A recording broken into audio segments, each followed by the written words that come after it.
जय गणेश दोस्तों, स्वागत है आप सभी का एक बार फिर से। गणपति बप्पा आप व आपके परिवार पर अपनी कृपा दृष्टि सदा सर्वदा बनाए रखे। दोस्तों, यदि आप अपनी लाइफ में नया कुछ सीखना चाहते हैं तो आप हमारे चैनल अक्षय सागर को सब्सक्राइब जरूर करिएगा। दोस्तों, नौ तपा की अवधि हिंदू धर्म में बेहद महत्वपूर्ण मानी जाती है। इस दौरान भगवान सूर्य के पूजा का विधान है। इस साल नौ तपा 25 मई से शुरू है और 2 जून को समाप्त हो जाएगा। ये साल भर में सबसे गर्म 9 दिन माने जाते हैं, इसलिए इस दौरान कई महत्वपूर्ण बातों का ध्यान रखना पड़ता है।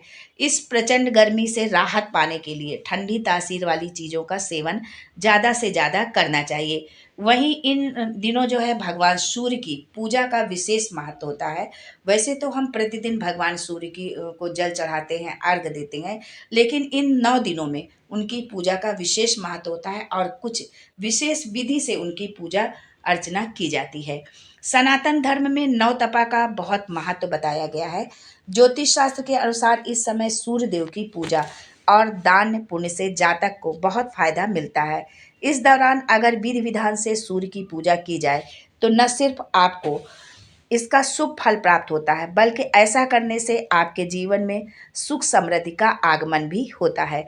नवतपा में सूर्य की किरणें जो है बहुत ही तेज होती हैं, जो जनमानस को अपने तपन से बेहाल कर देती हैं। इस दौरान यदि आप नियम से व सही विधि से सूर्यदेव को जल चढ़ाते हैं तो घर में बरकत होती है और खुशहाली आती है। तो आइए जानते हैं सूर्यदेव को जल चढ़ाने की सही विधि क्या है और इस नवतपा में हम क्या दान करें और क्या काम हम भूल कर भी ना करें। लेकिन ये सब जानने से पहले आपसे रिक्वेस्ट करती हूँ कि वीडियो को लाइक करिएगा, दोस्तों को शेयर कर दीजिएगा और अगर आपने अभी तक चैनल को सब्सक्राइब नहीं किया है तो चैनल को सब्सक्राइब करके बेल आइकन जरूर दबाइएगा। दोस्तों, ज्योतिष शास्त्र के अनुसार अगर आप चाहते हैं कि आपके जीवन में आ रही हर समस्या से आपको छुटकारा मिल जाए और आपका करियर में आपको तरक्की प्राप्त हो तो नवतपा में ज़रूरतमंद गरीब लोगों को कपड़े, जूता, चप्पल, पानी और खाने की चीज़ों का आप दान करें।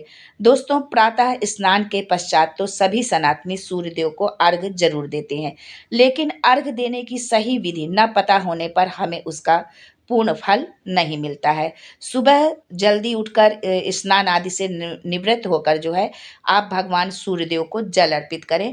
ध्यान रखें कि जल चढ़ाने के लिए तांबे के कलश का ही इस्तेमाल करें, जिसमें लाल फूल, अक्षत, गुड़, रोली जरूर मिलाएं। जल अर्पित करते समय पूर्व दिशा की ओर ही आप मुंह रखें, फिर आप जल अर्पित करें। सूर्यदेव को जल चढ़ाने के लिए सबसे उत्तम समय जो है सूर्योदय का होता है।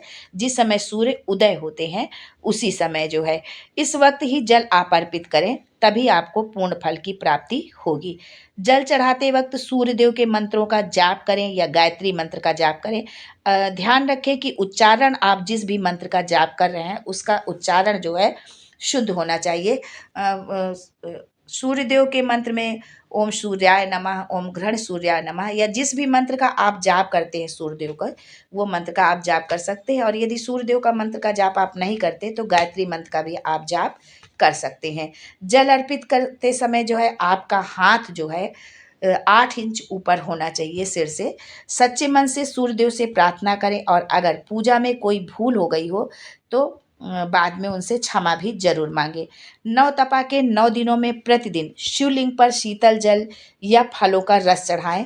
साथ ही नवतपा में लड्डू गोपाल की पूजा अर्चना कर कपूर और चंदन का लेप लगाएं। उसी लेप से अपने मस्तक पर भी आप तिलक लगाएं, जो आपने लड्डू गोपाल को लगाया है उसी को आप अपने मस्तक पर भी लगाएं। ऐसा करने से जो है आपका मस्तिष्क जो है ठंडा रहेगा और आपका गुस्सा जो है वो शांत रहेगा। नवतपा में जो है आप हल्का भोजन करें और ज़्यादा से ज़्यादा पानी पीना चाहिए। पक्षियों के लिए जल भरकर रखें, ऐसा करने से शुभ फल मिलता है। राहगीरों के लिए प्याऊ खुलवाएं। इस महीने में हनुमान जी की पूजा का विशेष महत्व होता है। इसी महीने में हनुमान जी की मुलाकात भगवान श्री राम से हुई थी और यदि इस नवतपा में मंगलवार के दिन यदि आप हनुमान चालीसा का पाठ करते हैं, सुंदरकांड का पाठ करते हैं तो कोई भी यदि आपकी मनोकामना है, उसकी इच्छा को सामने रखते हुए हनुमान जी की आप ये पूजा करते हैं, पाठ करते हैं, तो उसमें जो है आपको ज़रूर लाभ मिलेगा। नवतपा के 9 दिन धार्मिक दृष्टि से बहुत महत्वपूर्ण माने जाते हैं। ज्योतिष मान्यता के अनुसार इस दौरान पेड़-पौधे लगाने से पुण्य की प्राप्ति होती है।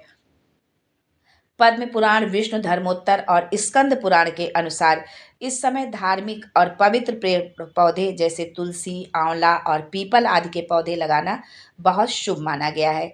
इन पौधों को लगाने से जो है अश्वमेध यज्ञ के समान पूर्ण फल मिलता है, यदि आप इन पौधों को लगाते हैं जो है नौतपा के समय।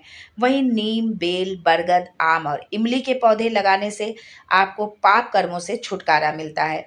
नवतपा के दौरान पेड़ पौधों की उचित देखभाल, उनमें जल डालने से देवता और पितृ दोनों प्रसन्न होते हैं, जिससे उनकी कृपा बनी रहती है और उनका आशीर्वाद मिलता है। आज के लिए बस इतना ही। दोस्तों, मिलते हैं अगले वीडियो में एक नई जानकारी के साथ। तब तक के लिए जय Suryadev and thanks for watching my video.